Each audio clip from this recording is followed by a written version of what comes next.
US President Donald Trump's 10% baseline tariff has officially taken effect on all imports of the United States. The measure applies to goods from virtually every country in the world, ranging from electronics to clothing. The cost of imported products will rise in an attempt to boost American manufacturing and address trade imbalances. Affected countries include South Africa, which was slapped with a 31% import tariff. And for more analysis on this, we're now joined by Professor Brooks Spector. He's a retired American diplomat, as well as an associate editor at the Daily Maverick.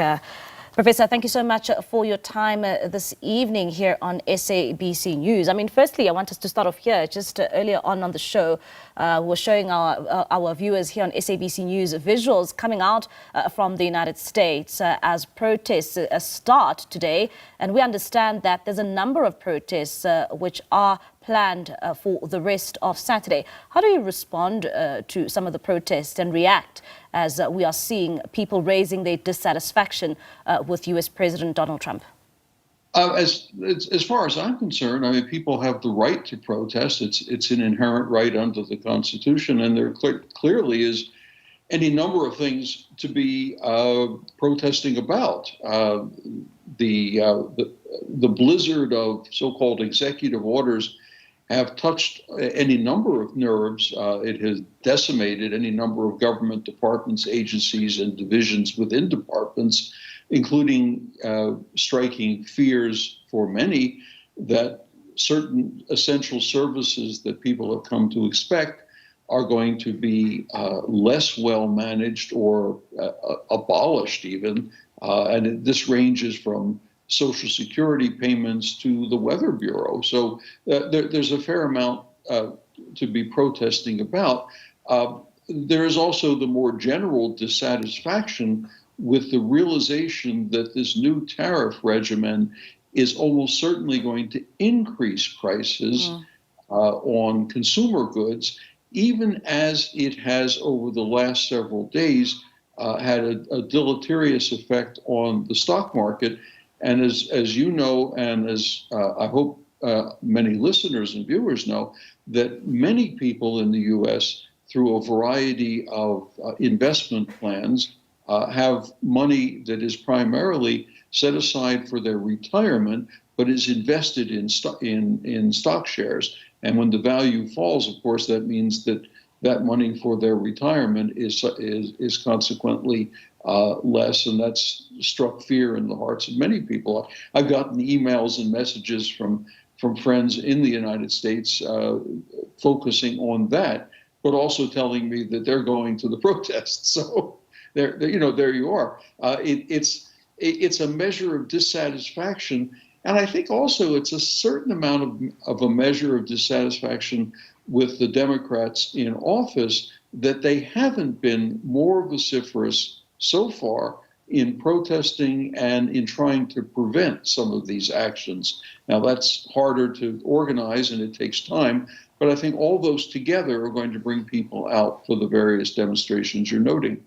And of course, Professor, one would also ask, as we see these tariffs now kicking in the U.S., and we've known the rhetoric, right, from the U.S. President Donald Trump saying that he's putting America first. When you look at what is taking place right now and all these tariffs being imposed throughout many countries in the world, what does it mean for America in particular? Well, what it means is because a tariff on an imported good is not, generally speaking, paid by the producing country, it's paid by the importer and then the consumer. What it means is some thousands of dollars more are going to have to be paid by individuals over the course of the year for the products that they choose to buy or to rent. And that is the essential issue. It's going to increase the cost of living.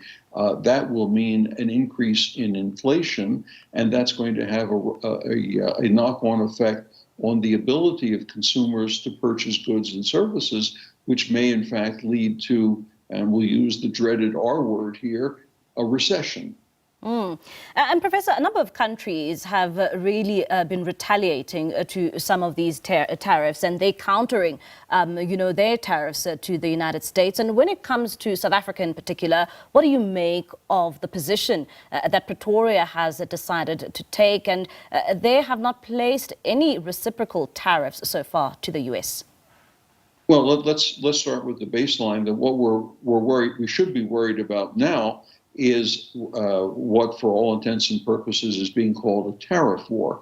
And the last time this took place, back in 1930, now it's a long time ago, before either you or I were born, but 1930 was a critical year during the beginnings of the Great Depression, when the United States Congress, in its wisdom, passed what's called the Smoot-Hawley tariff.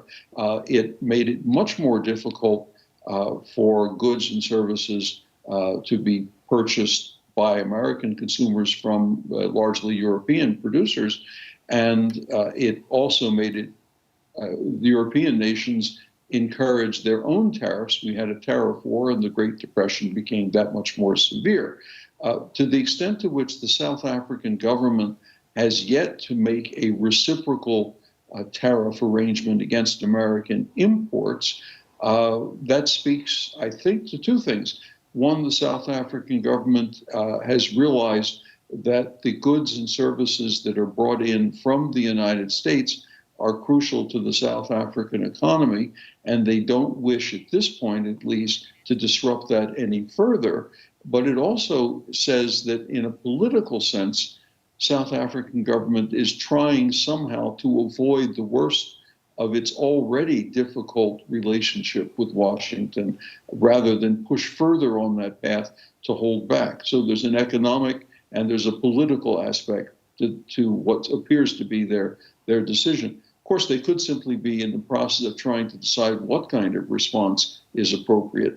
But I think my first point is the more important of the two. All right, Professor, thank you so much for your time this evening. That's Professor Brooks Spector there. He is a retired American diplomat as well as an associate editor at the Daily Maverick, giving us his insight there and his reaction to the U.S. tariffs, which kicked in at least today in some countries.